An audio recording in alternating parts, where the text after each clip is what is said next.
get up. Time is barely on our side. I don't wanna waste what's left. The storms we chase are leading us, and love is all we'll ever trust. Yeah, no, I don't wanna waste what's left. And on we'll go, through the wastelands, through the highways, till my shadow turns to sun rays. And on we'll go, through the wastelands, through the highways, and on we'll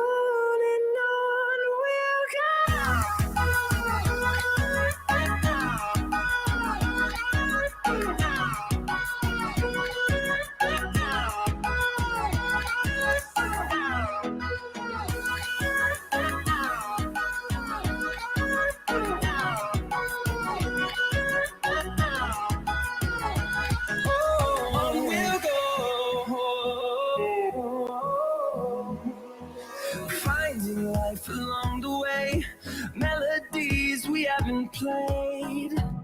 No, I don't want no rest. Echoing around these walls, fighting to create a song. I don't wanna miss a beat. And on we'll go, through the wastelands, through the highways, till my shadow turns to sun rays. And on we'll go, through the wastelands, through the highways, and on we'll go.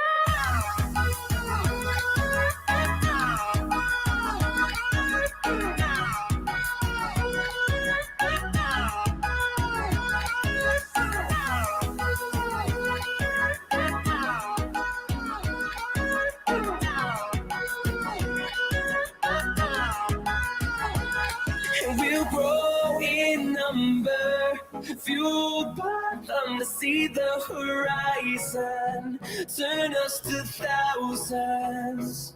And we'll grow in number, fueled by them to see the horizon, turn us to thousands. And on we'll go, through the wastelands, through the highways, till my shadow turns to sun rays. And on we'll go, through the wastelands, through the highways, and on we'll go.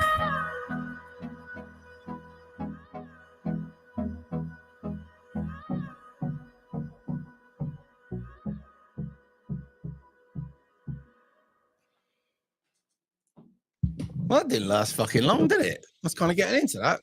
Now we got adverts. Hang on. Sort that off. How are we all? Been a while. Yes, I've been to the pub, but I went a lot earlier. So I've come home and had a coffee. Hope you all went and had a really good day today. There's been mixed reports on how it went. There were a lot of people apparently that went, and there was very little trouble. Apparently the left were out there losing their mind.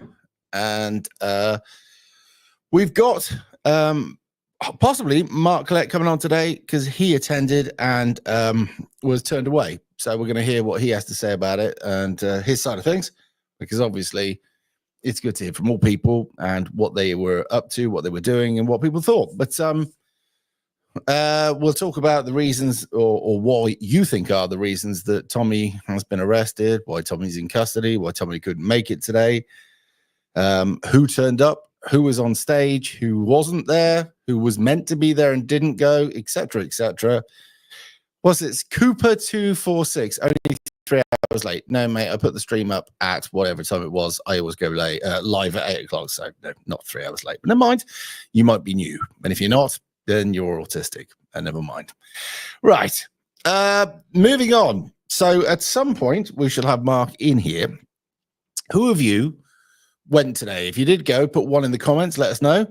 Who of you wanted to go but couldn't go for other reasons, put 2 in the comment. And who of you didn't want to go because you had your own reasons, put 3 in the comments. Let's have some audience participation. We've got 191 of you watching I'm not expecting big numbers because some of them will be on their way back. Some of them will probably not get notifications. We've got a lot of twos here, a few threes. Let me see. We've got a 3 and a 3, many twos. Yeah, if you can share it as well, that'd be great. Just for the reasons of sharing it. There seems to be a lot of twos and a few threes. Let's talk about the threes. Why is it that you thought that it wasn't worth going to? Okay. What was your reasons for not going? You might have decided that you think it's pointless. You might have decided that you thought it was a good idea. Now, that should be ringing. Do I have any sort of inclination on the phone? Hello? Is anybody there? Ha! Done it again. Absolutely scorching. I cannot hear a damn fucking thing. 1 minute, bear with. I did actually set up this before. Let's see what we get now. Probably fuck all. 2 seconds, cutting you off. Call me back. I think it's just gone on. I did that a second ago, but it still wasn't interested. But there you go. Hopefully, by now, it should be connected. So the next person that rings in, or that same person can ring back and with a bit of luck, get through. You press the buttons here and it says, but it's not. Right. Mum passed away today morning. That's the reasons. Feeling deflated, but I did feel, right. Sorry to hear that, Rob. My birthday, and I have had my daughter for the first time in a while. Excellent. That's good news. For me, too much Christ. Rich, come back with a bit more of that. I'm just interested to hear what you've got to say about the too much Christ business. Do you think that some of these people up on stage are pushing God too much on people who are atheist? Do you think that they're not? Let us know. What else we got? Protests are controlled and a waste of time. Been ill. There's a lot of reasons why they didn't go. Waste of time. Right, okay, no worries. Let's try again. Hello. Hello, Donkey. How are you doing? Donkey. How are you? I'm not too bad, mate. I'm a 3. You're a 3. Go on, give us your reasons. To be honest, too much to lose. What you, as in, if you went there and got caught, what you'd have too much to lose then? Yeah. Okay.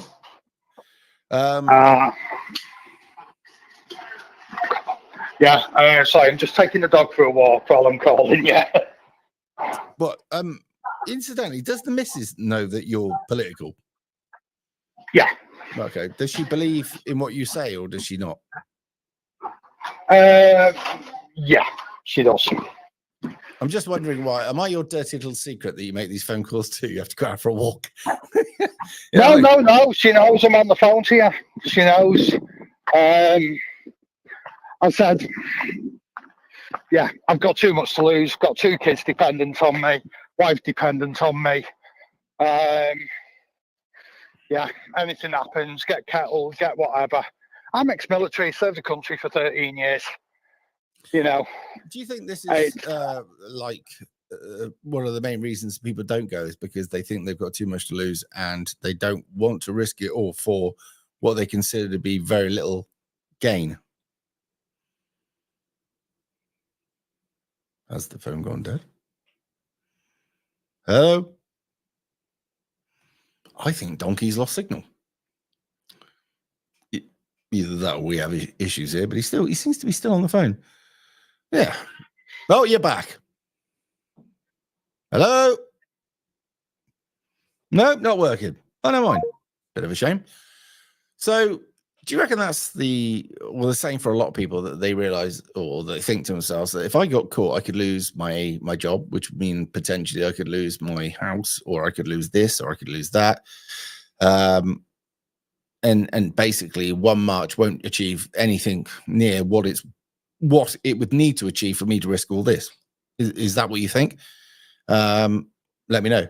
Go on, give Rev a call. Yes, go on. Now, let me see if Mark is about, because I do believe he wanted to talk to me. We'll see if he's available. They're letting off fucking fireworks out there. I mean, really? Hello? God, I'm a stupid bastard. What did you do? Did you put it on mute? I'd left the phone in the house. Hang on a second. You're on a headset and you walked away from it, didn't you? Yeah. Right. Yeah. Stupid bastard. So how far, incidentally, how far did you get before it cut out? I got about 30 yards, mate. So just Good out of luck. interest, if Good anybody luck, wants to get a mate. headset that works within 30 yards, ask this man, he'll tell you. Yeah, it's one of these through the side of the ear thing. You know, don't go in the ear. It's a loop round the back, comes over, and you know, because I like to hear what's around me. Mm-hmm. And but yeah, you know, I just think that we're, especially with Keir Harmer, that yeah, it's a dangerous place we're in now. Dangerous place. And I just I've heard that Angela Gingerhead blew my way to the top Rayner has decided that she's going to do away with the benefits that people have for single occupancy, like I would get a percentage off because there's nobody else in the place. She wants to do away with that. So excellent, winner chicken dinner. Oh, it's disgusting. They're supposedly, you know, the party of the people. Okay. They're not. Well, they haven't been for years. Yeah. I was talking before with a friend and we were talking about it and this and that. I said, I'm from St Helens originally. Yeah. They could put a monkey in with a rosette and that's where Sean Woodward got parachuted into when he walked across the house. Right. Yeah. And I've never voted Labour in all my life. So in fact, they were never the friends of military. No, at all. You've always walked your own path as it goes. Yeah. It looks like we could have Mark on within about 5 minutes. That was nice. Okay. But I was led to believe that the whole purpose of Labour was set up to combat the rich bourgeoisie, and should it get to power, would put poor people's lives first, the standard of their living first, their standards of safety in the workplace and health and safety, that kind of stuff first, and generally put the dare I say it, the proletariat. Is that right? Is that the correct way of saying it? First, so the little working voter. However, I think that when that was set up, that might have been the ideal, but it's certainly changed. And if you looked under, say, for instance, Labour in the 80s, awkward place, really, when you look at it, really. If you think about, what was his name? Neil Kinnock. He was in power at the time, and he was a Welshman. And he was supposed to be for the miners, right? And yet when the miners decided to go out on strike, they went out without a ballot. Now, if any of you know, you've got to go and put it through the ballot for everybody to agree before you go ahead. Well, anyway, Scargill decided not to bother, and he circumnavigated that part, and all these people went out to strike without the ballot, which put them under, a lot of, it was problematic, put that way. And he didn't support them.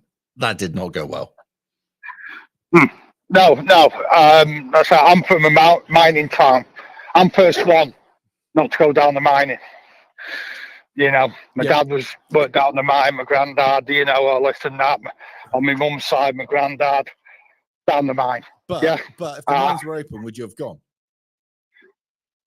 No, I went into the military. That's what I wanted to do. You know, it's I'd dare say that if the mines were open nowadays, it'd be a completely different place to what it was the 50s, 40s, 30s, you know. I'd like to think with all the technology, it would make it a more comfortable place to work, even though it'd still be dangerous. Yeah. Yeah, but anything's dangerous, isn't it? I could get smashed up driving to work. Yep. Yeah. There's all sorts of things that we do are dangerous. I mean, hobbies are dangerous. Eating McDonald's is dangerous. You know, it is what it is. So, yeah. Anyway, so So Labour aren't the firm for you.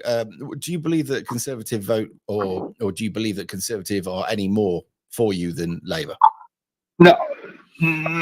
2019, gritted teeth, I voted Conservative. When I left the house to go and vote, I didn't know where I was going to put the cross. Well, some people put it on the lawn, but just don't set fire to it because that ain't going well. In fairness, so is there any party out there that actually represents you, or do you think that they're all a little bit either bullshit, full of crap, or control?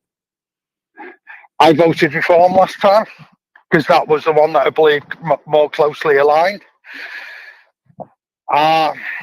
Not because of Nigel Farage, not because of Thingo, but I just felt they're what aligned with what I believe in, which is I believe you get what you work for.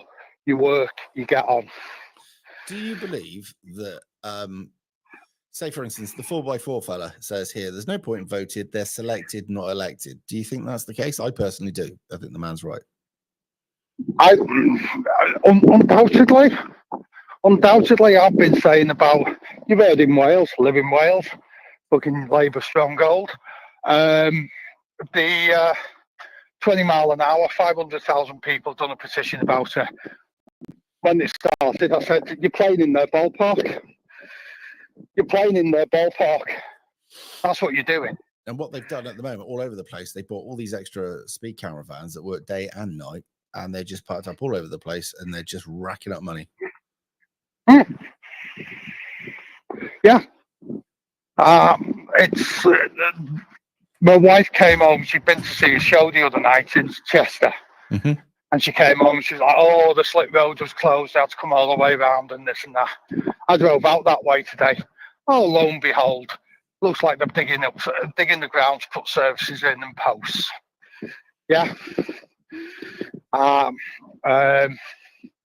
You can't go to Bala from here without being in a permanent average speed zone all the way. Mm. You got it most of the way along the A55.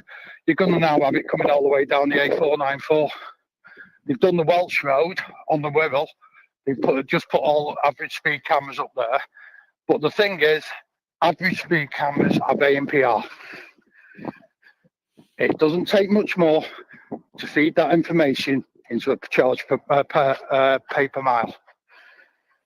No, road user charges. This is the thing. The paper mile business won't all just be on your digital speedo.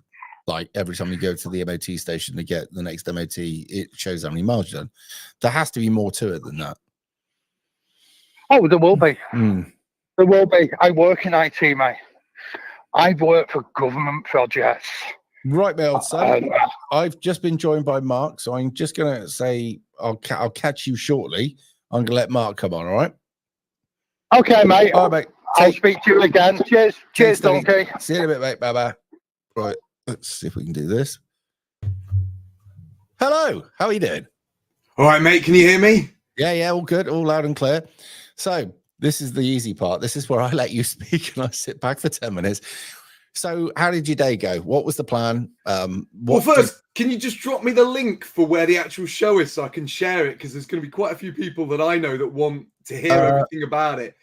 Yeah, 2 seconds. What am I going to do? Why is this fucking thing working? Hang on, let me take this phone number off.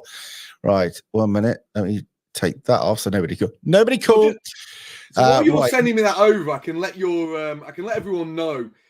Basically, I've been up since about 5 to 5 this morning, and I went all the way to London, and that meant that the first train I caught was about 6:47 this morning, and obviously I've been pretty busy, and I've literally walked in the door because my train got back at about 10 to 7, so I've literally walked in the door at about 8 o'clock. I'm not far from the train station. Shoveled down the cold tea that was sat on the table waiting for me, and I'm here to give you the exclusive on this story. But I did, if you can pop the link for the show. I will get it. 1 second. I don't want to do it private chat. It'll bleed over. 1 second. Right. 1 second. You lot that are watching over there, can you send us a link some way so that I can send it to Mark? That's great. Cheers. And then I'll pop it in the, and then I'll begin the full tale of today's craziness. And it has been an odd day, and people might be shocked that I'm about to say this, but there's good and bad. So today was definitely not all bad, and I've actually got a lot of positive things to say about the actual event itself, because I went there, and I went there actually not to end up in the situation I was in. I actually went there because I wanted to go and support what the day was for. Now the whole idea, right? You've just shared that YouTube thing. So let me just pop this on my Telegram, and then I'll. They'll pile in. Yes. I'm going live right now with Reverend Simon Sideways to discuss the Tommy demo and my ejection from the event. Right, I'll share that to Gab. Rev, you are an imbecile even after all this time, and it's as simple as that. And you. Well, nice. That's excellent. It's nice to be called an imbecile. That's a friendly yes, friendly message. Well, look, as I said, I went there, and I didn't actually go there sort of like in any way in bad faith. I actually went there because people had said, like, I realized that Tommy wasn't going to be there, and the idea was to go there for Peter Lynch. Now, I'm going to give a little bit of background about the Peter Lynch thing. So obviously, he's now not with us. He died in prison. He got a scandalous prison sentence for something you should never, ever be jailed for, a slap on the wrist offense. He shouted at police officers. You know, he's a 61-year-old man that shouted at police officers. There's no way you should be going to prison for that. Now, the organization I'm involved with, we have been raising funds for the families of those political prisoners. So we've been raising money for people who either said things on social media, were arrested for non-crimes like shouting at the police, or were given heavy sentences for minor infractions like kicking a police van or pushing a shopping trolley into a fence or throwing a traffic cone. And so far we've raised, I think, just over £15,000, and we've started distributing that money to families of prisoners that we think are particularly wealthy and that have worthy, and have reached out to us and said, look, we need some help.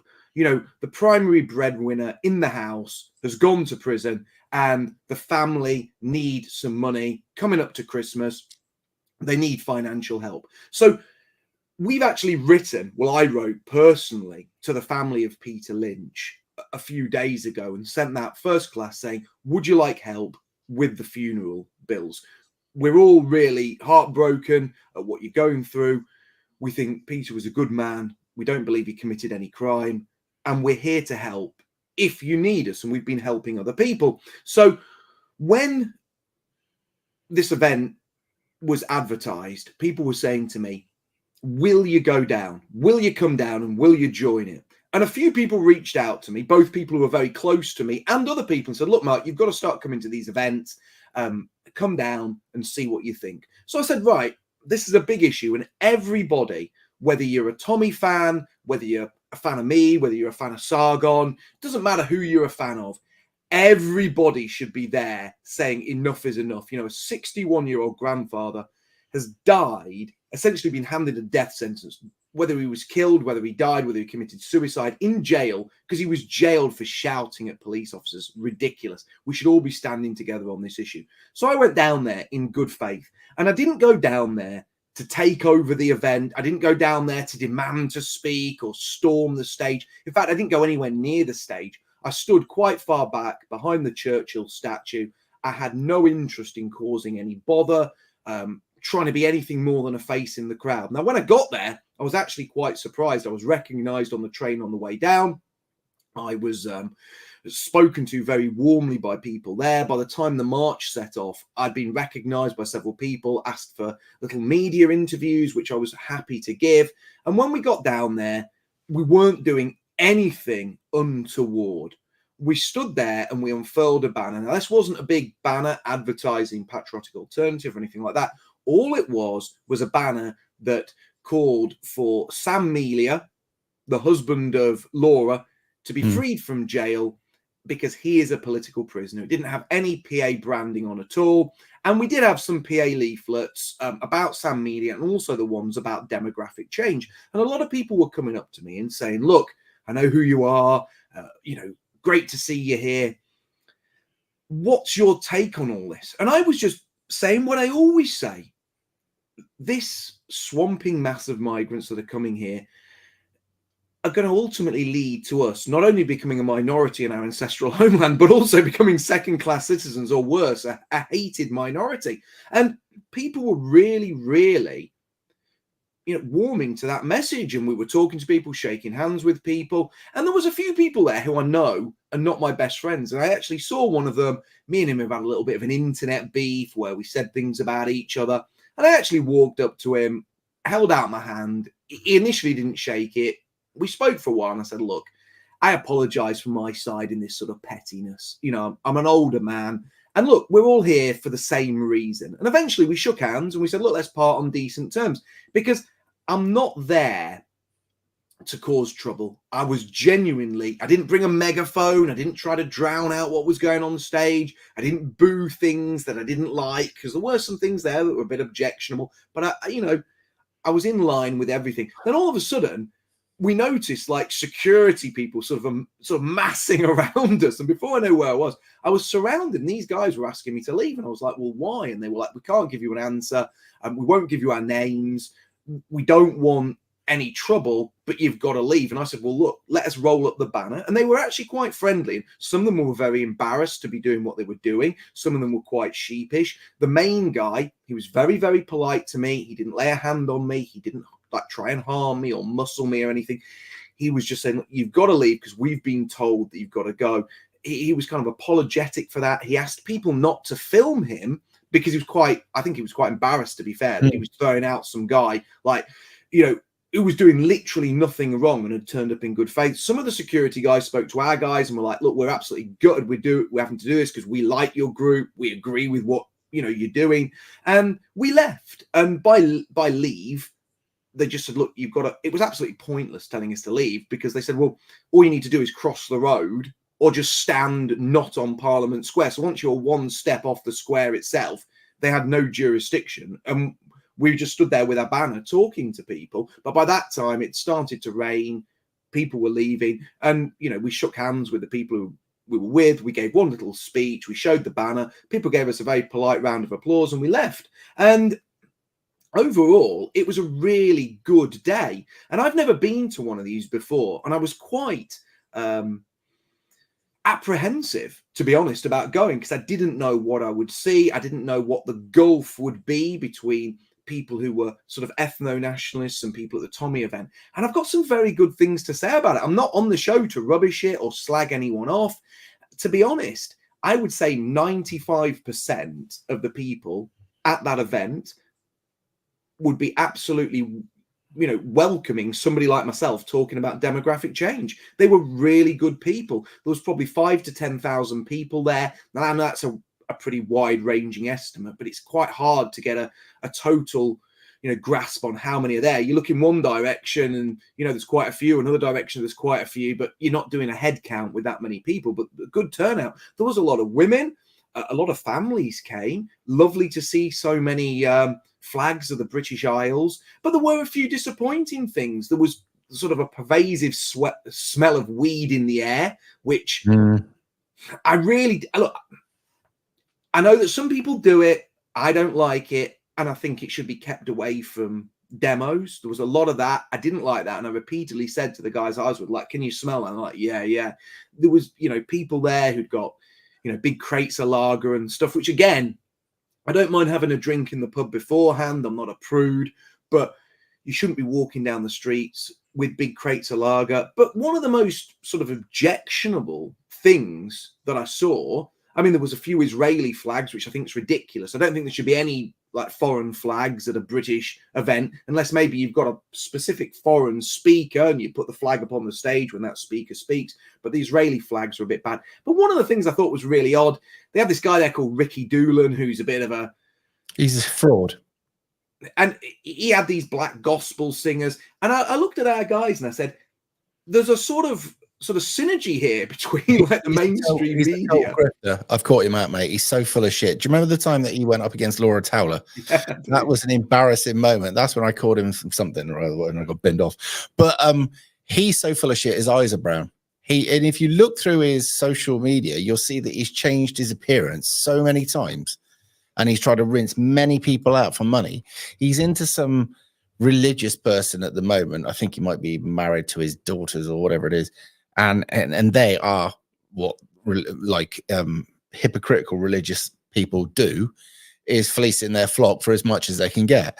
Now, I wouldn't piss on the guy's teeth if his gums are on fire. I don't think I put that too minimalistic. And I don't like the guy, and I don't like him because he's a charlatan. I don't believe anything he says, and I don't think he's any more of a Christian than, say, for instance, this can of beer over here. You know, I think there's a lot more Christian people that don't need to put it about, but he's worked the book, he's studied the book, and he uses the book to gain money, and that I despise. Also, the fact that people have decided to get that fucking idiot up on stage shows poor judgment. But there again, that's the thing, isn't it? There's many people that get up on that stage that aren't that good or have a really shithouse past. And I wanted to go, but I know that a lot of what goes up on that stage is funded by the same people that fund the opposition to stir up the trouble. And I'd be a bit of a hypocrite if I got up there myself and talked about it. So this is why I'm stuck. I want to support a lot of what they're doing there, because I believe when they put a video up about old people being shafted about heating, or when they're talking about rape of women, I agree in all of that, totally. But in years to come, somebody's going to go, well, you got on the same stage with that one, that one, that one, and that one. It's proved out that they've been this, this, this, and this. And I'm like, yeah. Especially if you the thing I found kind of like objectionable is you've got all of these people there, and they've spent a lot of money. I mean, like, my train ticket down there wasn't cheap. You know, you're talking to like 90 quid to get there. And then, you know, if you're taking your family and that's just for me, you know, if you're taking your family and everything, and you get down there and there's Ricky Doolan up on stage and he's surrounded by black gospel singers, and, you know, I just felt for a crowd that was sort of 99% plus white, and they were there to really celebrate Englishness, Britishness. They were there because they're against mass immigration. They're fundamentally against demographic change, and they're against this sort of two-tier policing. And when they get there, they're sort of hit with more multiculturalism on stage than there was in the crowd. And that seemed really jarring for me. And I kind of felt that at these Tommy events, despite the people there really yearning for sort of yesteryear, sort of a better Britain, a Britain when we were homogenous, cohesive. Go back to a white England where it was actually less criminal and more friendly. Yeah. That's pretty much where we are. And this stage is almost like the House of Commons, very unrepresentative of the rest of the country. And do you think that he so desperately doesn't want to be called a racist that he'll throw anybody of any color up there that'll bang on his drum? Do you know what? I've got to say this about Tommy. I think that Tommy does know. He started to talk now about replacement. And I think he's always known about replacement. Look, the guy's not... People make fun of him and they say he's not that clever, but he's not an idiot. And he's built something that's big, vibrant. People are passionate about him. And I just wish he'd throw off these shackles that are placed all around him. Another word that people will be saying, but yes, yeah, you're right. Yeah, you're totally right. And the thing is, he's not an idiot, but he catches on late. And what he makes sure is it's gone that far enough that what it has, that now I can talk about it, because so many people are talking about it. I'm safe to talk about it. It's not wanting to upset the apple cart. Now, you've been talking about demographic replacement for ages, long before I even had caught onto it. Right. And at the beginning, I was like, doesn't feel right. But I was still, how do you say this, programmed, like many. We're not educated, we're indoctrinated in this country and in every other country. And if you look into the people that decided how to work that out, which was the Rockefeller bunch back in the Americans years ago, they were shafting the whole country and shafting the planet, and they had to dumb down the population before the population caught on to what they were doing. Well, that passed all the way through from America to England, all over Europe, and the idea went. And we were dumbed down to a level that we were good enough to be blue-collar workers and not ask too many questions. And we never taught about why and who are we in debt to. We were never asked, like, do you want to know more about politics and how it works? We were just, it was explained to us that it's such a complicated system that you don't need to know about it. It's too complicated for you. Just accept the fact that this is how it works and you vote for these people. We have been dumbed down. Now, many people who failed at school have become, now, as you'll probably find, more involved in this than many of the, I don't want to lose my car, my house, my holidays, and this, that, and the other, the people that really sold into the system. But even these people now are waking up and going, everything around me is changing, and I can't work out why it all feels wrong, and I don't understand it because they've never been able to ask questions, but they know something's wrong. And it's got to that stage now when somebody like you comes along and goes, have you ever worked out that if these people come in at this rate, right, and produce at this rate, and you're producing at this rate, what do you think is going to be the answer? You don't have to give them the answer. They'll go, I don't know. Well, and then you can see the fear because they've got to think. And actually thinking outside the comfort zone is the most frightening thing. Spoke to a guy down, he was a barman, an intelligent guy, been in university and stuff. I said, you ever wondered who we're in debt to? No. And that country's in debt to, and that country, and that country, and that country. And I set him off down the road. And I said, and I went through a load of other stuff. And he went, you can't be right. So we went and watched this thing, JFK to 9/11, which was a good start. And then he went, well, that can't be right. So he did his own research. And then he came out and went, yeah, you were right. That was right. I've done my own research.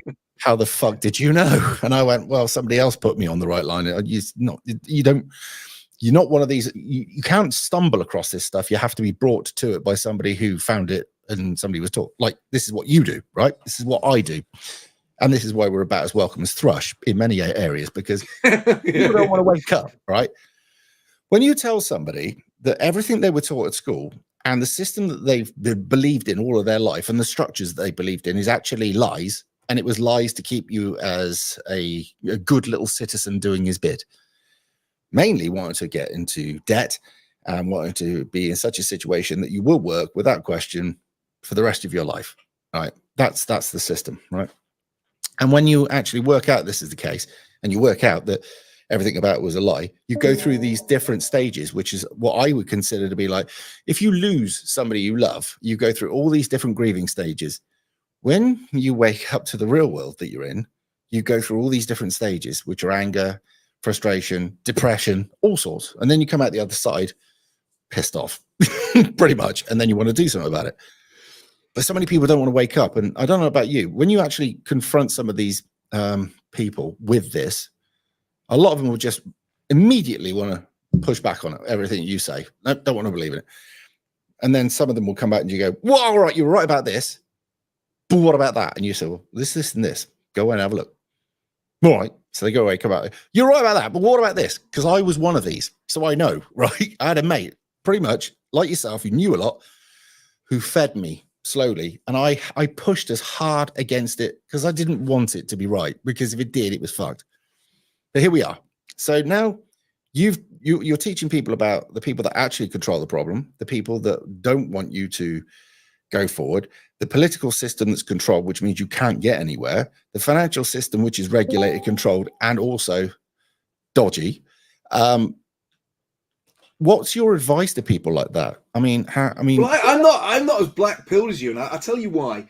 I went today, and as I said, I was a little apprehensive, and I hope I'm being sort of, I hope I'm, because I don't want to trash the event, but I was apprehensive about going. And when I got there was a couple of really nice young lads, and they were giving an interview to sort of some citizen journalist. And I had a big lad with me who's a good friend of mine, and I said to him, look, when they're wrapped up, grab the journalist and get him over here, and I'll say a few words. So this journalist asked me why I was here, and he was like, he was a bit apprehensive about me, actually, because he was like, you're not going to swear, are you? And I was like, no. And he goes, well, look, I get demonetized on YouTube if you swear, so please don't. Like, I promise you, I'm not going to swear or say anything wrong.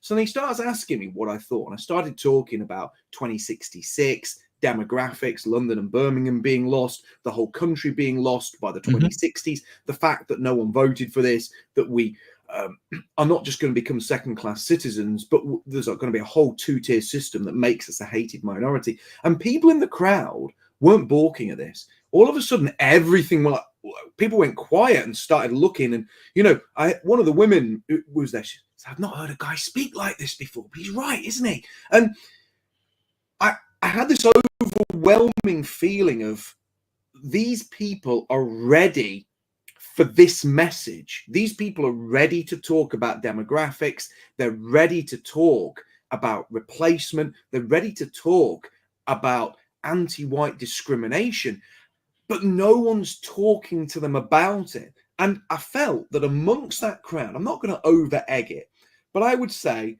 somewhere around 90%, give or take sort of 5%, maybe as low as 85%, are ready for that conversation. And everybody that heard me talking to the citizen journalists that were interviewing me were really listening, and afterwards came over and said, can I have a card? Have you got information on where I can learn more about you and the things you say? People wanted to know about it. And I kind of feel that today there was 10,000 or so 5 to 10,000 people in Parliament Square who wanted to hear the real truth. And the thing that annoys me is there was people there who wanted to throw me out, not because I was rude, not because I was undermining them, not because I was telling people lies about them or ruining the event, or because I was drunk or drugged up or did something unthinkable, but they actually wanted me out of that event because I was giving their audience the truth that they want to hear. And that is what upsets me. Instead, their audience are being fed some sort of pig swill of gossip singers, and multiculturalism will work if we just get rid of the Muslims. But, you know, all these Indians are going to enrich us, and all the black people have enriched us. And it's simply not true. Now, we're not saying send everyone back, but what we are saying is we need to stop immigration, and there needs to be a robust remigration policy that ensures that we remain a 95% majority forever, because this is our land. And when we are a majority, we deserve to be treated as first-class citizens, because this is our country. And not last on the pecking order, because we are so low down the pecking order, we don't have a beat, do we? Exactly. And people wanted to hear that. And that's the disappointing thing. And I'd probably say to Tommy Robinson, you know, it'd be easy for me to come on here and rubbish Tommy Robinson. He wasn't there. He's in legal troubles. And, you know, a lot of people say things like, Tommy, come and debate me, come and debate. He's never going to debate me. But I would say this to Tommy. Tommy, don't debate me. Don't fight me or anything stupid like that. Just call me. I'll give you my address. Come round, meet me, meet my family. My missus will cook us Sunday dinner, and we can just sit down, no cameras, no phones, no secret recordings, just me and you, Tommy. Let's talk about demographics. I'm the guy that's been talking about it for 24 years. Let's stop pretending it's not the big issue when it clearly is. I mean, look, you'd never get a crowd as white as that in London. Ever. I mean, maybe in the House of Lords, you know what I mean? But basically, the problem is, Mark, is that he was brought up in an area that was really mixed. I mean, most of his mates were blacks or Muslims or whatever it was. And when you're brought up like that, you consider that to be normal. If he was brought up in my village, which is like the darling buds of May, right? One black guy, and the only foreigners here are the people that work the takeaways, and then they go home. That's it, right? I mean, to me, foreign is Ginger Jim, right? Oh, almost, but it's as white as you could possibly get, right? If he grew up here, then went to London, he would be disturbed by the demographics. If he went to Birmingham, but he'll go there and just go, this is normal. And because he's not used to where I am. But I would prefer England to be like this, all of England. Now, that's not to say I don't like people of color, but it's like this. If I want to say I want to change Africa, I want to turn it white, people would lose their fucking mind. If I said I want to change India, right, and I make that totally white, because why not? No problem, right? I mean, let's just outbreed them. The left, the liberals, the wet would lose their fucking mind, because actually they hate their own species and they want them gone. And for some reason, these useless fuckwits, sorry, I wouldn't swear on your show, but because it's mine, I will. It's right? your show, mate. Right? Because they're absolutely low intelligence. I'm not saying they might pass an IQ test, right? But they're thick ones, right? These people can't work out what's actually in front of them. They can't work out the end result. And also they don't care. And this is something I found out about the non-traditional people, the left, the I don't care about my flag, I don't care about my country, is they don't care about the end result of what happens here. They don't give a shit. I'll be dead then. Now, I don't know yourself whether you're an atheist or you're a Christian or whatever it is, but it seems to be that people who are staunch traditionals, they're Christians, they believe in their country, they believe in their history, they're entrenched within their history, they don't want to see any great change. What they want to see is the natural, slow progression, if it was meant to be, if he upstairs meant it to be that way, right? But they don't want to see in 40 or 50 years a massive change that was pushed by a bunch of people from outside this country because they fucking hate us. Because that's the sum of it, right? These people despise us. They despise the people that are coming in here, and then we use them as the Trojan horse. I think we all know who we're talking about, all right? Yeah. And that's the shame, because I have to use code words for all this sort of stuff. But people are getting clued up to it. And the problem is people always get clued up to it a bit late. It's a bit like, oh, that horse is gone. Yeah, it's like not working out that shut the gate first before the horse fucks off. Now, we're watching people come into our country in great numbers that as they're coming up the gangplank off these taxis called the RNLI and other things, they're doing that to us. They're wearing more expensive clothes than I can afford. They've got a new phone. They've got new trainers, and they despise the country they're coming in from. And also, which we've probably brushed upon, how is it, and I spoke to a liberal about this the other day, I'll give you their answer. How is it that they're all coming in, all these men, but the women and kids are safe? The bullshit answer was, well, they're going to get settled over here and bring them over. I said, and if you think that's the case, you're an idiot. You're an absolute moron. No, they're coming over here, invading army. They'll outbreed us, and they'll get together. They'll get organized crime. They'll infest areas so that we can't be there. They'll bully, they'll dominate, and they'll take over.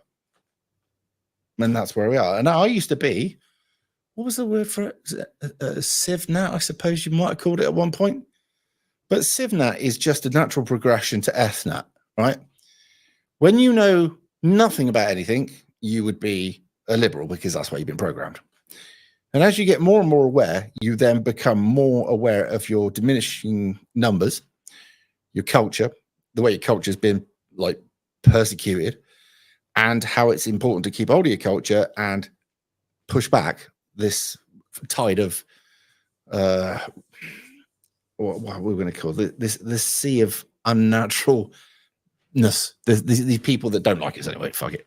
And we've got to push back against that. And the more you become aware of how much actually these people are racist, right, and are prejudiced and are tribal, and how they look down their nose at us and don't like us, then you become, why are they here? Why do I want them here? Why should I celebrate them here? And you get to the point of going, fuck it, I don't want them here. And that's where we are. And I don't make any bones about it now. I'm not here to make any fans. I don't give a fuck what people think of me. But my village, being the liberals that have never been touched by any of this, used to think I was a racist. And you wouldn't believe how many of them now welcoming me going, you're right. I'm like, took you long enough, didn't it? I said, that was a cold 6-7 years for me out in the wilderness while you lot caught up. But it's nice you're here now. Maybe a bit late, but hey. But yeah, how did you find it? I mean, there's people around your locality that would know what you do. Are they now coming around?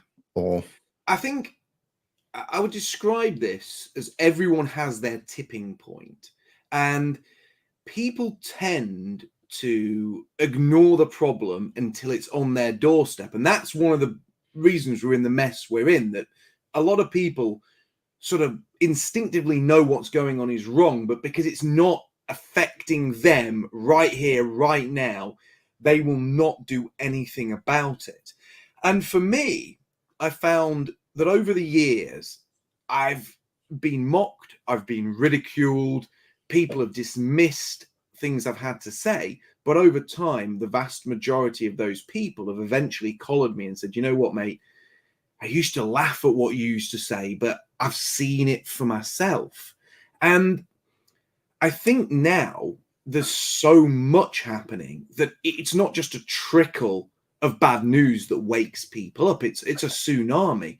And more and more people that I used to know who didn't agree are becoming amenable. I'll give you an example as well about the kind of stuff that wakes people up. Now, I used to be on YouTube. I'm not obviously on YouTube anymore. I'm on Odyssey, Rumble, and BitChute. What number did you get up to before they booted you off for being 99,900? It was actually 99.9, and they took it away before I got that little plaque.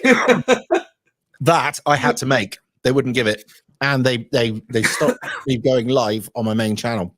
Yeah, I hadn't done anything, but yeah, that's how it was. And I've got a video out this week because I still make my videos. So please, if everyone wants to hear this story, it's really horrific and upsetting, but it's the kind of story we should be informing the public of. So I've got a video, and it's called "Raped to Death," and that might sound like a horrific headline, but it's actually the truth. And it's about an NHS worker, a mother of three, who ended up going out, having a bit too much to drink, passing out on a park bench, and a Somalian migrant raped her to death. And that's exactly what happened. But I go into more detail in my video. And people might be shocked. Well, they're not going to be shocked because they're watching this. But the press refused to report on this guy's migrant status. They just referred to him as a man from Hounslow. And most papers refused to report on the fact that he was already a convicted sex offender for preying on children and trying to groom them online. Now, these things happen all the time. It's not just once in a blue moon anymore. We are constantly seeing these machete attacks. We're constantly seeing kids stabbing each other, horrific sexual assaults, murders, people fearing to leave their homes. And all of a sudden, when you're living in that environment, it's a lot harder to laugh off, dismiss, or sort of mock the sort of things that we say. So I have seen huge changes in the time that I've been politically active, but these huge changes haven't come about simply because people have assessed the facts. Sadly, the reason they've come about is because things have got so bad, people can't ignore the problem anymore. And that's one of the issues that we face, that people only wake up, at 2 minutes to midnight, but then there's no time to do anything about it. So by the time people wake up in a city, that city is almost about to be lost to multiculturalism. Yeah. And the thing that I kind of want to push with people is that we need to do more. We need to build a community. And one of the sad things about the event today was I felt the event today was, to draw an analogy, it was a bit like a burning hot bonfire on a cold night. It was really warm, there was loads of energy, but when that bonfire burns out, you're cold again. The energy's just dissipated. It doesn't warm the night forever. When it stops burning, it's gone. And I felt that was a bit like this demo. All these people are going to go home, and there's no organization, there's no community, there's nothing to bind them together. And all that energy and that palpable buzz that you felt surrounded by people like you, who understand you, that want to talk about the same things you want to talk about, that have got the same hopes and fears and goals, it's all just gone. And there's I no really solution. And I mean that in the nicest sense of the word. You haven't set out a plan of how we're going to achieve an end here, right? How we're going to conquer the corruptness of the politicians. I mean, it's all right sat there in Parliament Square, pointing over and saying, they're the problem, rah.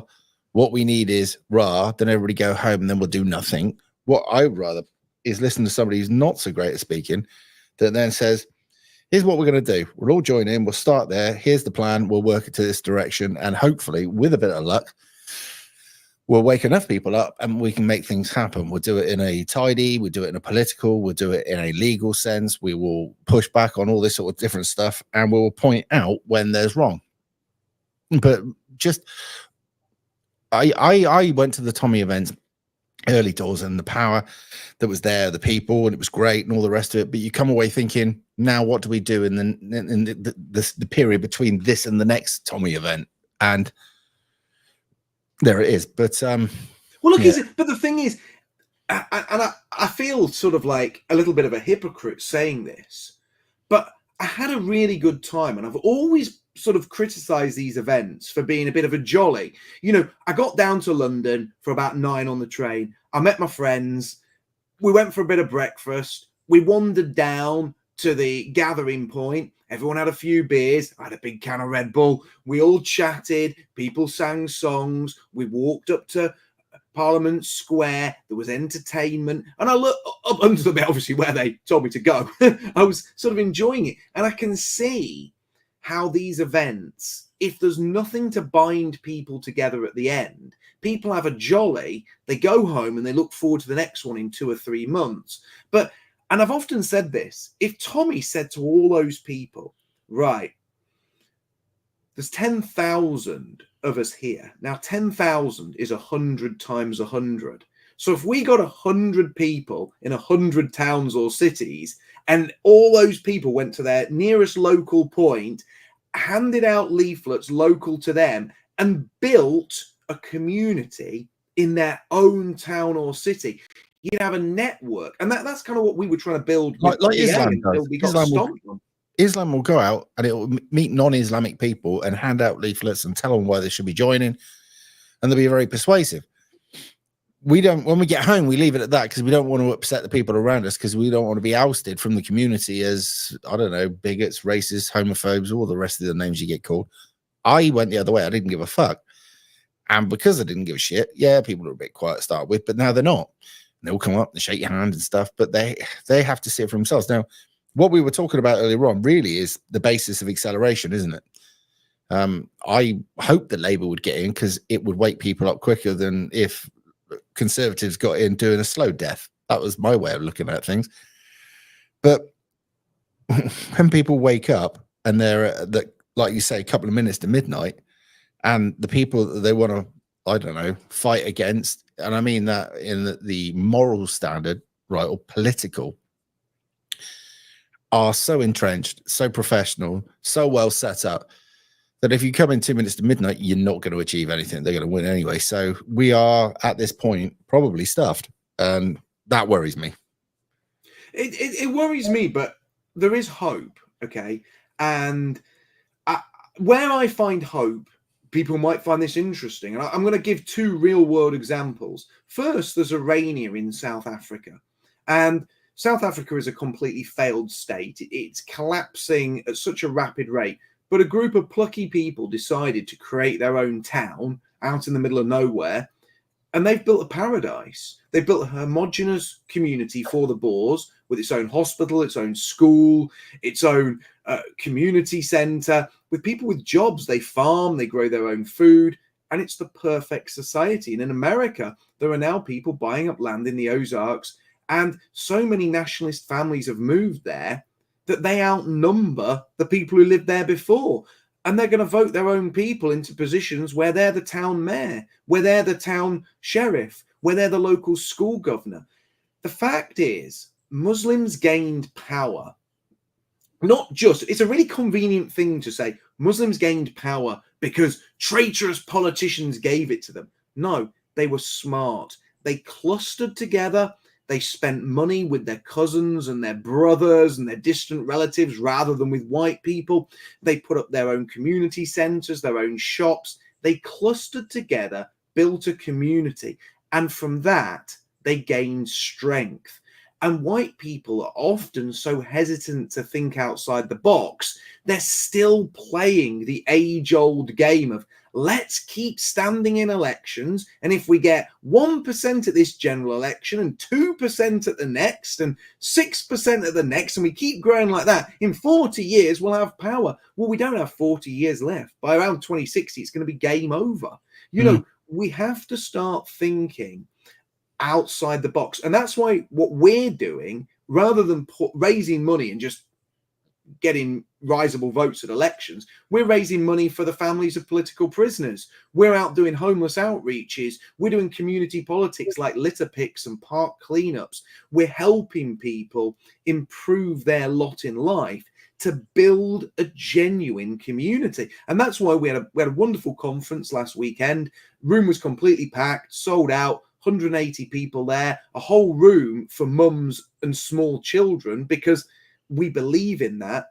And that's something that's real progress. And I think that people need to start looking outside the old, well, you know, if we get 1% more every 5 years, we'll eventually win it, because that's never worked out. And if the money, the millions of pounds that's been ploughed into these parliamentary elections, was actually put into buying us land, like the Woodlander Initiative, I can't recommend that enough. You know, buying land, buying property, clustering together and building an actual place where we can gather, where we've got somewhere for our people. I think that's a really good idea, and there's lots of alternatives that we can pursue. I mean, somebody in the chat has kindly said I helped her with her CV, and that's a service I do for free. People write to me and say, look, I'm having a bit of problem getting a job.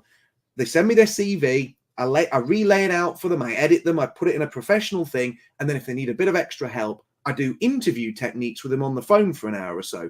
I don't charge a penny for that. It's part of something we do as the PA community, something I do personally, and we do that to help improve our people's chances in our lives. And for too long, nationalists have viewed the battle of nationalism on this big macro level, like we've got to take Parliament and change it from the top down. We're saying, why don't we help people from the bottom up? Because if we work at the micro level and we make enough micro changes, they're all like tiny little brush strokes on a painting. And the more brush strokes you change, eventually the whole picture changes. Indeed. And I'm all for that. Anything that will actually be different, because what we've tried hasn't worked in the past. So we've got to try something different, the way I look at it. Anyway, is there anything else that you want to talk about? Because I know you've had a busy only one day. thing. There's only one thing. I would love to. I really, really enjoy coming on with you, Rev. You know I do, and I like these little chats. I am really tired because I've been up since before 5, so I am looking forward to getting a shower. But I will just ask people this: if they value my work, I'm not going to ask for money, by the way. I'm not going to ask for money. It would just make my day if people subbed me on BitChute, Odyssey, and Rumble and helped me rebuild. Because I lost so many subscribers when I was booted off YouTube, and I'm still doing those videos. I'm still doing, informative podcasts. I've got a great live stream coming out on Sunday where I'm breaking down the recent Hope Not Hate documentary and showing the bits where I think they're not telling the truth. I can't say they're lying. I'm not going to libel anyone, but where I think they're being disingenuous, and I still do all that. And if you guys can sub me, if you can share videos like my latest one about the horrible death of Natalie Schotter, let's get the message out there. There's still so many content creators trapped on those smaller platforms, and we do need your help. It doesn't cost you anything, but it means a great deal to us. And that's just a little sort of plea to your audience. If we can get some links in the chat, that would be great, because people can then come on and have a look. So we've got Manny Cinder unsubscribed. Right, I don't know if he's unsubscribed or been unsubscribed, or he has unsubscribed, or whatever, I don't know. Anyway, there it is.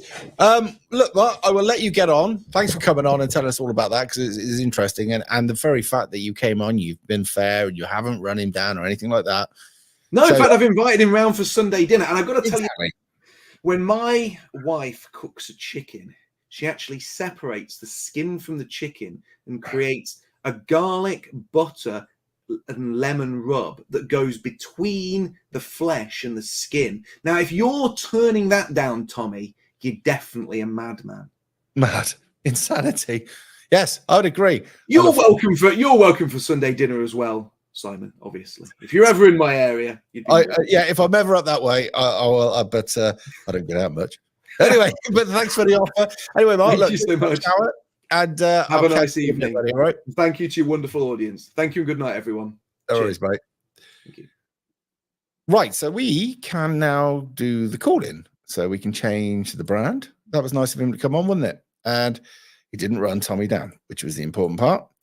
What else have we got on here? Like, share, subscribe. We'll put that at the bottom. We'll go back to that. And now we can take some calls because we couldn't take any calls before for obvious reason. I was speaking them up. How do you think that went? What do you think of the man? Personally, when I first learned about or I was learning in politics, I was told that he was bad, that he was this, that he was that, and all the rest of it. But when you talk to the guy, can you argue with what he's saying? Seriously? Can you? I can't. And that's the thing.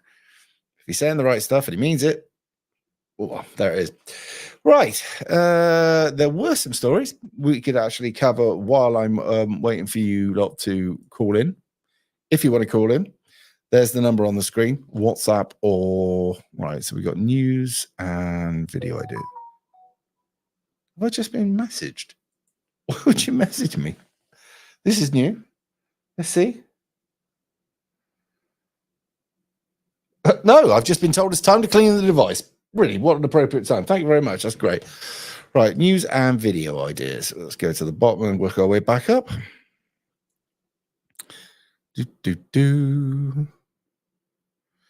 White Britons to be a monarch. It's quite interesting, given the fact that what we've been talking about, right? That's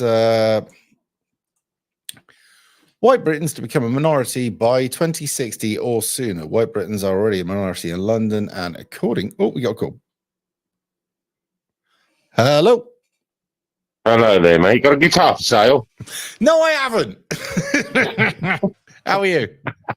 I thought I'd just bring it down a bit, bro. That was quite heavy. That last bit was, wasn't it? Well, it's on point, isn't it? You know, you can't what he said wasn't wrong. So, oh, and by the way, Mark, if you're watching this, you can cut all of that, whatever it is, screenshot it, or take the video and then put it out on your channel. No problem at all, mate. Help yourself. He's just he's left me mouth drooling, mate, thinking of that chicken. That's all. Yeah. He's definitely well looked after there, I guess. Yes. So listen, I've got to ask you a question, Brett. Go on. You took a course not so long ago and passed your test on somewhere. And have you done anything with it since? What, the motorbike? Yeah. Yeah, I had the Bandit anyway, and then I went and bought a ZZR 1400. Have you been on it? Oh yeah. Yeah, I had to wait 6 weeks for the fucking documents to come through before I could tax it. But yeah, it's a good bike. It doesn't have to go fast if you don't want it to. So it only goes as fast as you pull the handle back. So you can be as sensible as you like. And it's meant to be a sports tourer, so it does cruise. But yeah. But there it is. Are you using it to get to? Is that the idea of getting to work on it? No, it's just purely for a bit of fun. And tomorrow there's a guy who's in the hospice whose last wishes are to, because he's a biker, for everybody to come out. So we're all showing up in Weston and we're all going to ride behind him, I guess. And the last time I did that in Weston was fucking huge. So somebody's put ZZR 1400 pointless. Okay. What do you ride? always get somebody. I've had somebody coming in here calling me a socialist, which I found quite funny, really, because they've never obviously watched any of my videos.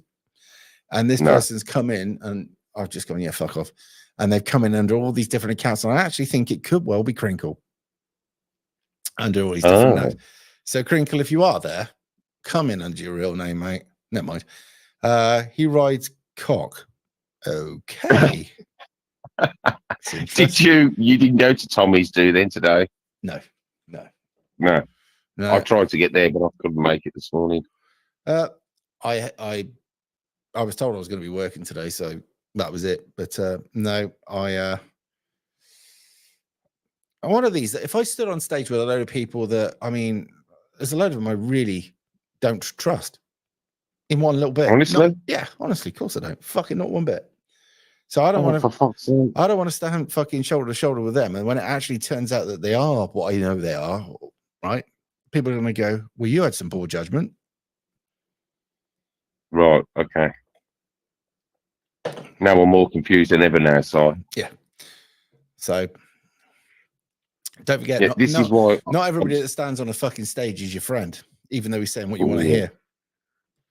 I think I'm going to start digging this cave I was thinking about and start stocking it up, bro. And just going to go into hiding, I think, because I can't take no more of this. Right, at the end of the day, all you got to do is work with what you think is best. Use your common sense, right? And follow what your gut tells you, not what some shiny bastard with the latest haircut, right? And I'm not talking about Tommy now, by the way, all right? But some person with the real shiny, look at me, listen to me, whatever. But they've been all things to all people at different times in their career. And they've been all over, say, for instance, the BBC, or they've been there, or they've been there. And now they want you to take them as a hardcore British person who loves their country and is stoic and yeah, fuck off, mate. You're just is this because this particular person's put his hand in his pocket for somebody? I don't know about that. Pay for the screen and stuff. I wouldn't know about that. I don't know. Okay. I don't know about any of the politics of that particular. I just know that some of the people that get on that stage, I don't trust. And I'd leave it at that. And I do believe that if things get bad enough, you've got to treat it a bit like they did with the Northern Ireland, where they had all the different groups that were fucking killing each other at one point, come around a table and work out how they're going to bring about peace. I get that, all right? And some people had to sit there with the IRA and literally to the point make their stomachs turn to try and find peace. But the people who are on this stage at the moment won't be big players in the solutions that come up. They're there now.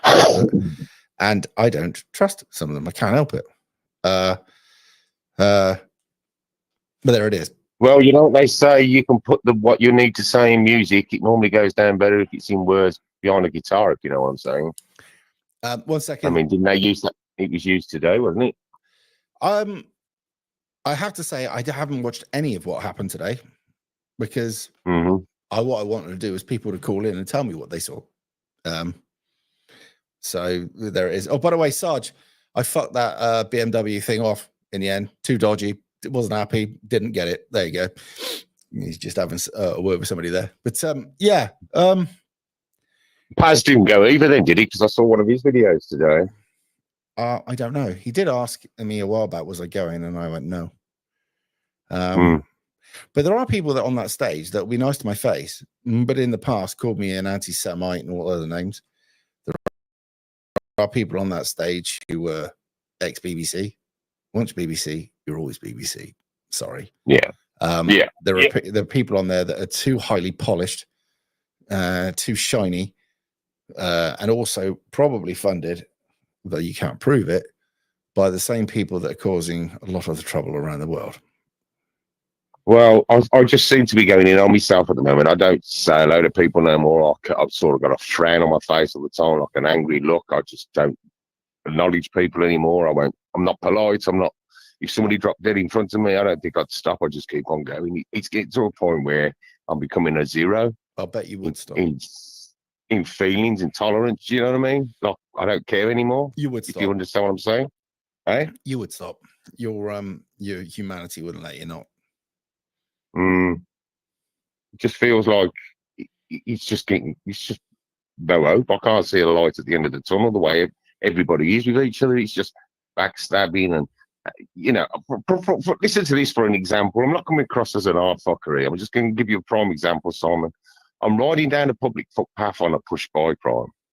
And a chap is walking towards me. Now, I could have been an horrible fucker and kept on pedaling and made him move for me, couldn't I? But I decided to stop and move to the side and let him walk past. So I've been now stationary, right? He's walked past. He couldn't even put his head up and acknowledge the fact that I'd done it. So I said, thank you for him. I went, thank you.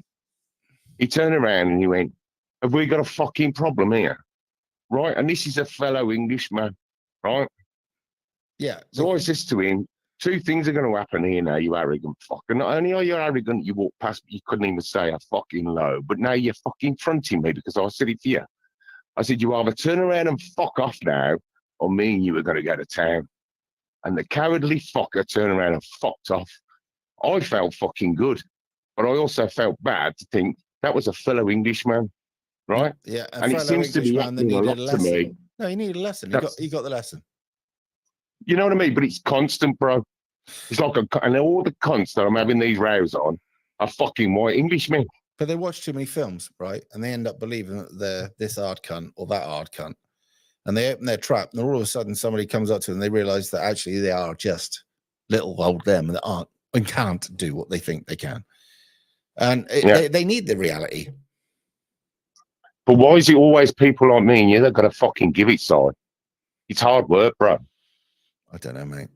I mean, I always thought that the people that did great in this world, the good people and all the rest of it were people I'd look up to.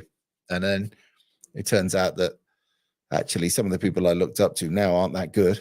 I had somebody ask me for money for children in need. And I thought to myself, have you any conception that the people that set up children in need were some of the biggest molesters in the world that were for the BBC? Yeah. And also drive Bentleys. And the people that showed up would be like the Jimmy Saviles, the Rolf Harris, and the other people. They're all there, you know. In Bentleys, and then take some money out for some fuel, out the money. I know how it fucking works. Unfucking believable. But that's what it is. Anyway, my old mate. I'm going to let you carry on. No worries, because I'm thinking about I'll probably wind it up in a bit because we're doing well, but I'm fucking knackered. I go to bed early these days, proper early. So yeah, this is late for me. I started doing that because it's fuck all on the telly to watch, bro, isn't it? Yeah, well, I had somebody message me today, said TV shit on a Saturday night, so I make my own. But anyway, no worries. All right, buddy, will you take a steady and I'll speak to you in a bit. All right, bub? And you, bro. Ta-da, ta-da. Bye-bye. So the question is, do we wind it up or do we not? If somebody gets in and makes the call, the 2C guy did a stream behind the stage, full scripted event. Bless. Just imagine that. No, I think I'll probably wind it up. It's gone well. No, it won't. Doesn't that always happen like that?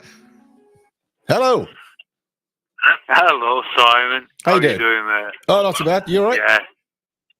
Yeah. Well, we're going all right. I spoke to you overnight, didn't I? When I said I won't speak, I won't swear, and all that sort of shit. I was supposed to be, that fucking Yorkshireman. I was supposed to be in London today, but my bad back's sort of prevented that. Mate, what numbers? I don't know, honestly. There's been a lot of different thoughts on the numbers. I hear, from what I hear, it's one of the biggest events that I think he's managed to pull off. Yeah. So fair play to him.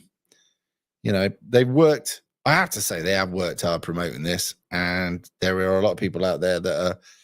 There's more people that are pissed off than when I got into this in 2015 or whatever it was. I'm trying to remember what year it was.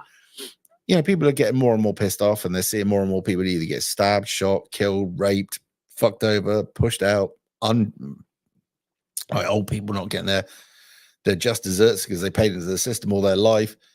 A load of fucking people coming over the channel, living in the life of luxury and not actually moving on. They're just in these places for years on end. And it's like, hang on a fucking minute. So, you know, people are getting nosed off about it. And I think this is why Tommy's going to get the support, and rightly so. I mean, if the guy is pointing out about the rape of Britain, if he's pointing out about what's happening with the benefit system, then regardless of whether you like the guy or not, you have to admire the fact that he's getting the message out there and doing the thing that the media isn't doing. So please, if anybody who's watching, don't think that I'm against the message that he's sending at all. It's just there are some of the people on that stage that I particularly don't think it's a good idea to get next to. And also, what am I going to bring to an event like that? Me. They've got it all up there anyway. They don't need me, right? I'll do my bit here, or I'll do my videos. That's the way I look at it. I can't see like what possible fucking good having me on a stage would do. I just don't get it. So no, but what you're doing is you're promoting what people are thinking. You don't have to be on that stage. You're doing the you're doing the promotion to get people to understand that. It's not sort of like being there and sort of like making your mouth go. You don't have to. People already understand what you're saying. You know. This is why this is why people have turned up today. Sorry, I've just had somebody say. I just had somebody say, Rev, if you listen to this, I think you're a proper nice cunt. Yeah, yeah, exactly. You can't argue with that one. Yeah, people call you a cunt. That should be a compliment. Yeah, I like it. Yeah. Fucking absolutely. Yeah, you're a cunt. Yeah, brilliant. Good luck. Yeah. Prove me wrong. Yeah, somebody said they think me not going up there is an excuse. Rev, you're underselling yourself. You are a representative for Somerset. Mark Friend. Ha! Know him? Yes. Do you know, I keep showing up in pubs and he's there. I've got a fucking wallet. I've got a wallet full of fucking train tickets that I couldn't use today because my back fucked up. Yeah, it's cost me fucking £67 not to go down there today because my back fucked up, and I'm fucking so disappointed not to be there today. I was actually thinking about going there on my motorbike, but 140 miles on a motorbike, not a good idea, is it? Oh man, if I could have fucking cycled down there today, I'd have fucking done it. Just to fucking be there. Now, just to prove a fucking point. You know, I'm out of work at the moment. Yeah, and it's cost me £67 and I couldn't even fucking go there. It's cost me £67 in my fucking pocket not to go down there because I'm fucking injured. I'm fucking foreman. I'd love to have been down there today. Love to have fucking been down there today just to fucking be there with everybody. Well, mate, it will be the next time. Anyway, my old China, I'm going to let you get on, right? Thanks for calling in, and you take it steady, all right, buddy? I will. And don't forget, fucking Tesco whiskey. Yeah. God. That's where I was earlier on today. No, when I said I'd phone in, Tesco fucking whiskey, said I'd phone in. Anyway, no worries. All right, take it steady. See you in a bit, buddy. Bless him. Right. Well, the comments are easy. Rev, you're talking for us. Okay. It's interesting. I think you're a good voice and would be good on that stage. And a great voice. Same mind for freedom, but I agree with why you are reframing at the moment. Yeah. What else we got? Rev, you talking for us. Why don't you? Okay. Dancing with Jesus, bit harsh. Yeah. There you are. Right. Okay. Well, there's nobody else calling in. So I think what we'll do, we'll wind this up, and I may even do a Sunday sermon, depending on. So we'll see. Anyway, take it steady, everybody. Thank you for coming on tonight. We've had some decent numbers, and I'll see you in a bit.